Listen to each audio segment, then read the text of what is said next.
এই পৃথিবীর সাগরের পানিগুলো যদি কালি হয়ে যায়, গাছের পাতাগুলো যদি খাতা হয়ে যায়, আর আল্লাহর প্রশংসা একটি একটি করে যদি লিখতে শুরু করেন, কিয়ামত হয়ে যাবে। আল্লাহর প্রশংসা লিখে শেষ করা যাবে না, ঠিক না? সাগরের জলকে কালি করে, গাছের পাতাকে খাতা করে, তোমার মহিমা লেখা শেষ হবে না, যদিও লিখি প্রভু জীবন ভরে। সাগরের জলকে কালি করে, গাছের পাতাকে খাতা করে, তোমার মহিমা লেখা শেষ হবে না, যদিও লিখি প্রভু জীবন ভরে। সুবহানাল্লাহ। সারা জীবন আল্লাহর প্রশংসা লিখতে শুরু করবেন, আল্লাহর নিয়ামতের প্রশংসা লিখে শেষ হবেন। আলহামদুলিল্লাহ। এই জন্য আমরা সবসময় আল্লাহর প্রশংসা করতে রাজি আছি না নাই? আল্লাহ সবসময় প্রশংসাকারী বান্দা হিসাবে কবুল করুন। সবাই পড়েন আমিন। সম্মানিত ভাইরা আমার, বিশেষ করে এই গোবিন্দগঞ্জ গাইবান্ধায় কয়েকটি প্রোগ্রাম করেছি। আমি সবসময় যারা আমাদের প্রোগ্রামগুলো নিয়ে থাকেন, আমরা বলি 12টায় প্রোগ্রাম শেষ করতে হবে, 10টায় স্টেজে উঠাবেন, ফুল 2 ঘন্টা আলোচনা হবে। এই গোবিন্দগঞ্জ গাইবান্ধাতে আমি প্রোগ্রাম করেছি, কখনো 11:30, কখনো 11টা। এর আগে আলোচনা শুরু করতেই পারি নাই। তো আমি 1 ঘন্টায় কথা বলবো, 1 ঘন্টা কথা বলবো। আপনারা থাকবেন না যাবেন? সবাই থাকবেন তো? একদম দোয়া করে যাবেন। আলহামদুলিল্লাহ। আজকের এই তাফসীর মাহফিলটি অ্যারেঞ্জ করেছেন বোয়ানিয়া নয়াপাড়া কবরস্থানের জায়গা ক্রয় উপলক্ষে। আজকের এই তাফসীর মাহফিলটি চমৎকার প্রোগ্রাম, যে ভাইয়েরা অক্লান্ত পরিশ্রম করে অ্যারেঞ্জ করেছেন, আমরা তাদেরকে ধন্যবাদ জানাই। যে যুবক ভাইয়েরা, মুরব্বী বাবারা এত সুন্দর কোরআন শোনার ব্যবস্থা করে দিয়েছেন, আমরা তাদের জন্য দোয়া করি আল্লাহ সুবহানাহু ওয়া তাআলা প্রিয় ভাইদেরকে জান্নাতি একটা জীবন দান করে দিক। সবাই পড়েন আমিন।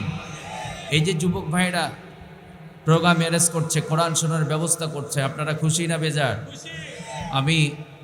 আমাকে যখন রিসিভ করা হলো, যুবক ভাইয়েরা ছিল, আবার স্টেজ পর্যন্ত যুবক ভাইয়েরা আমাকে অনেক অনুপ্রাণিত করেছে, স্টেজ পর্যন্ত উঠিয়েছে। এই যে যুবকরা কোরআনের দিকে ছুটে যাচ্ছে, এই লক্ষণটা খুবই ভালো। কথা বলেন ঠিক কিনা? যখন এই রাষ্ট্রে চোরের মর্যাদা আছে, কোরআনের মুফাসসিরদের মর্যাদা নেই, এই সময়ে যুবকগুলো কোরআনের দিকে ছুটে যাচ্ছে, তার মানে এদের কপালে জুতার বাড়ি। কথা বলেন ঠিক কিনা? যারা দুর্নীতি করছে, যারা দেশের টাকা অন্য দেশে পাচার করছে, এই যুবকরাই তাদেরকে সাইজ করবে। কথা বলেন ঠিক কিনা? এই যুবকদের হাতেই বাংলাদেশ নিরাপদ। এই যুবকদের হাত ধরেই বাংলাদেশ নতুন করে স্বাধীন হয়েছে। আমাদেরকে আর চোখ রাঙানি দেখাবেন না। আমরা কারো রক্তচক্ষু আর অপেক্ষা করি না। কথা বলেন ঠিক?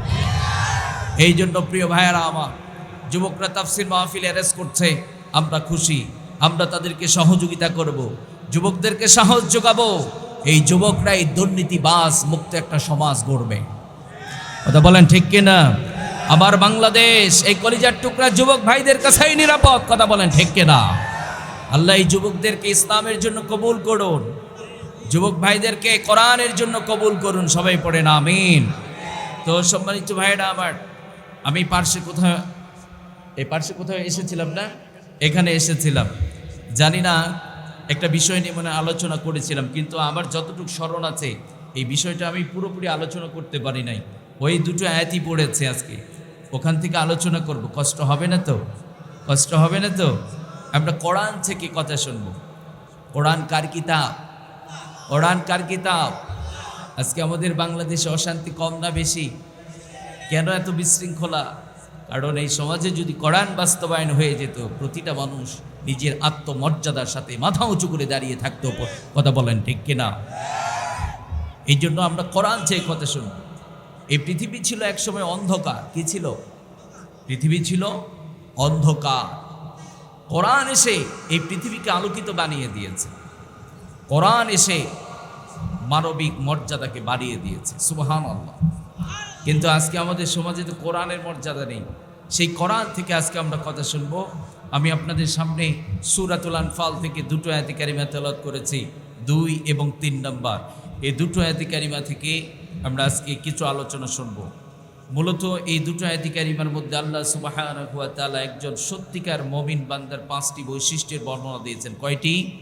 5টি বৈশিষ্ট্য যারা অর্জন করবে আল্লাহ সুবহানাহু ওয়া তাআলা তাদেরকে উলাইকা হুমুল মুমিনুনা হাক্কান, তারাই হচ্ছে সত্যিকারের মুমিন, এটি তিনি প্রকাশ করে দিয়েছেন। আলহামদুলিল্লাহ।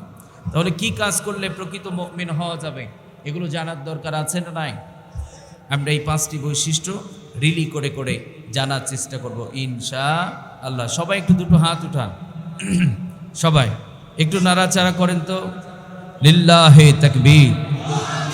আল কোরআনের আলো, আলেম ওলামা যেখানে, চাঁদাবাজ যেখানে, দুর্নীতিবাজ যেখানে, সুদ ঘুষ যেখানে, লিল্লাহে তাকবীর। আল্লাহ কবুল করুন, সবাই পড়েন আমিন। শুরু হয়ে গেল। রব্বুল আলামিন বলেন, ইন্নামাল মুমিনুনা আল্লাযীনা ইযা যুকিরাল্লাহু ওয়াজিলাত কুলুবুহুম ওয়া ইযা তুলিয়াত আলাইহিম আয়াতুহু যাদাতুহুম ঈমানাও ওয়া আলা রাব্বিহিম ইয়াতাওয়াক্কালুন। রব্বুল আলামিন বলছেন, তারাই তো সত্যিকারের মুমিন যাদের সামনে আমি রবের জিকির করা হলে, আমি রবের কথা আলোচনা করা হলে, যাদের হৃদয়ের মধ্যে আমি রবের ভয়ের কম্পন শুরু হয়ে যায়, তারাই হচ্ছে সত্যিকারের মুমিন। 1 নাম্বার মুমিন বান্দার বৈশিষ্ট্য থাকতে হবে, আপনি নিজেকে মুমিন দাবি করছেন, আপনি বলছেন রব্বুল আলামিন আমি শুধু মুমিন না, আমার 14 গোষ্ঠী মুমিন। রব্বুল আলামিন বলছেন 14 গোষ্ঠী মুমিন হলে চলবে না, যারা সত্যিকারের মুমিন হবে তাদের হৃদয়ের মধ্যে আমি রবের ভয়ের কম্পন থাকবে। কার ভয়? রবের ভয় যাদের হৃদয়ের মধ্যে থাকবে। এই পৃথিবীতে এমন কোন শক্তি আবিষ্কার হয় নাই যে শক্তি তাদেরকে জান্নাতের পথ থেকে দূরে সরে রাখতে পারে। কথা বলেন। আর যাদের হৃদয়ের মধ্যে রবের ভয় থাকবে তাদের জীবনে কোনো অপরাধ হতে পারে না। যারা রব্বুল আলামিনকে ভয় করবে এই মানুষগুলো অন্যায়ভাবে কোনো মানুষকে খুন করতে পারবে না, গুম করতে পারবে না। এই মানুষগুলো ওজনে মানুষকে কম দিতে পারবে না, খাদ্যদ্রব্যের মধ্যে ভেজাল ঢুকাতে পারবে না। আপনারা বলুন তো, এই অপরাধগুলো বর্তমান বাংলাদেশে কম না বেশি? বর্তমান বাংলাদেশে মানুষের জীবনে নিরাপত্তা নেই। কথা বলেন। রব্বুল আলামিন বলছেন যারা প্রকৃত মুমিন হয় তাদের হৃদয়ের মধ্যে আমি রবের ভয়ের কম্পন থাকে, কাঁপুনি থাকবে। এই আল্লাহর ভয় মানুষকে অপরাধ মুক্ত বানিয়ে দেবে। সুবহানাল্লাহ। আল্লাহকে যদি ভয় করে, এই পৃথিবীকে চ্যালেঞ্জ করছি, পুলিশ দিয়ে অপরাধ বন্ধ হয়নি, অপরাধ বন্ধ হবে না। কথা বলেন। র‍্যাব দিয়ে অপরাধ বন্ধ হয়নি, বিডিআর দিয়ে অপরাধ বন্ধ হয়নি, সেনাবাহিনী মাঠে আছে তারপর অপরাধ বন্ধ হচ্ছে না। ও হুজুর কি বলেন? এই পুলিশরাই তো বড় বড় অপরাধ করে দেশ থেকে পালিয়েছে অনেক অফিসার। কথা বলেন ঠিক কিনা?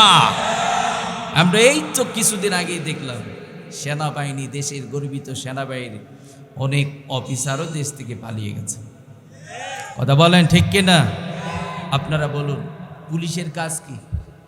অপরাধ বন্ধ করা, তাই না?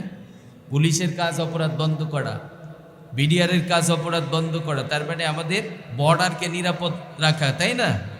এই যে পুলিশ প্রশাসনের ভাইরা যারা আছেন আমাদের দেশকে অপরাধ মুক্ত বানাবেন, তার মানে যে অপরাধ করবে তাকে ছাড় নেই, তাকে ধরবে, অপরাধীকে দৃষ্টান্তমূলক শাস্তি দেওয়া হবে, সে নেক্সট টাইম আর অপরাধ করার সুযোগ পাবে না। কথা বলেন ঠিক কিনা? আপনারা বলুন, এতগুলো বাহিনী থাকার পরেও বাংলাদেশে অপরাধ বাড়তেছে না কমতেছে? এখন তো আমাদের জীবনের নিরাপত্তাই নেই। 90% মুসলমানের দেশে দিনের আলোতে আমাদের প্রিয় ভাই শরীফ উসমান হাদিকে হত্যা করা হলো, দেশ থেকে খুনি পালিয়ে গেল, আর ওই দালাল মিডিয়ার যারা অফিস ভেঙেছে তাদেরকে খুঁজে খুঁজে আমাদের প্রশাসনের ভাইয়েরা বের করতে পারছে। তাহলে আমাদের শরীফ উসমান হাদি ভাইকে যারা খুন করে দেশ থেকে পালিয়েছে, আমাদের বিশ্বাস এই প্রশাসন তাদেরকে দেশ থেকে পালাতে সাহায্য করেছে। কথা বলেন ঠিক না? তার মানে আমাদের শরীফ উসমান হাদি ভাইকে সূক্ষ্ম ষড়যন্ত্র করে হত্যা করা হয়েছে। কথা বলেন ঠিক না? আমরা কি এটা মেনে নেব? আমরা কি এটা মেনে নেব?